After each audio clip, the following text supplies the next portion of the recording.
Wion World is One's Grace Lee now joins us live from Hong Kong. Grace, walk us through the highlights of Carrie Lam's media conference there just a short while ago. Well, you can see behind me that there's a massive protest happening here in the central district of Hong Kong, the main financial district. Hundreds of people have shown up here to protest against Carrie Lam's new bill that would ban face masks. And I've been speaking to some of the protesters here who tell me that, sure, the government can try and ban it and make it illegal, but it won't stop them from continuing to fight for their rights, and they will continue to wear face masks, even if it costs them a penalty.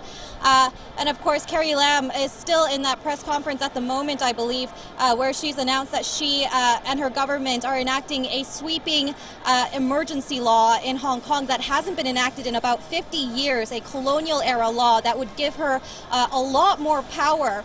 And media are reporting that it could potentially allow her to control traffic here, control the vehicle routes, and even censor media if she feels that's what's best for the people here. So those are all very alarming developments for the protesters here, especially if you take a look at the past couple of days we've seen here in Hong Kong.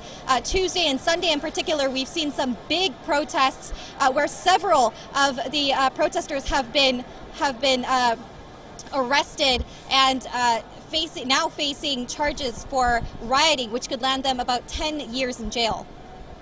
And also, Grace, since you mentioned about the protesters gathering behind you as we speak on a Friday afternoon, now how might all of this play out tomorrow or the 18th straight weekend of protests in Hong Kong?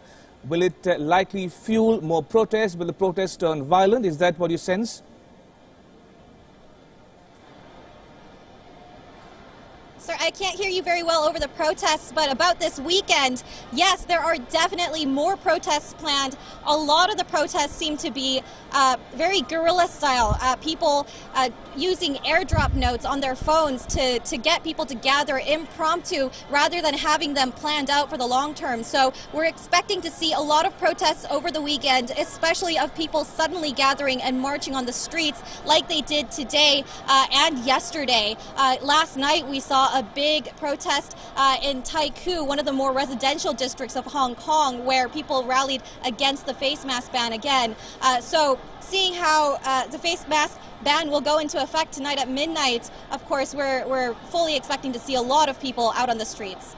And very quickly, Grace, we saw Carrie Lam withdraw the controversial extradition bill just a few weeks ago.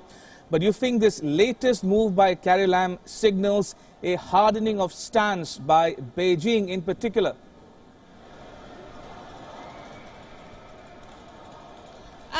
Yes, and there's a lot of controversy over that because, sure, she took back the extradition bill, but this new sweeping emergency law kind of gives her so much power, and it definitely sends a signal to protesters that she and her government are cracking down on what's happening here. She says she wants to end the violence and she wants to stop any radical protesters. But the people gathered here in the square today tell me that that's not exactly what they're hearing from Carrie Lam. What they're hearing is that Carrie Lam is not listening to the protesters and their demands. And they say they vow to continue fighting against her government for democracy and for freedom.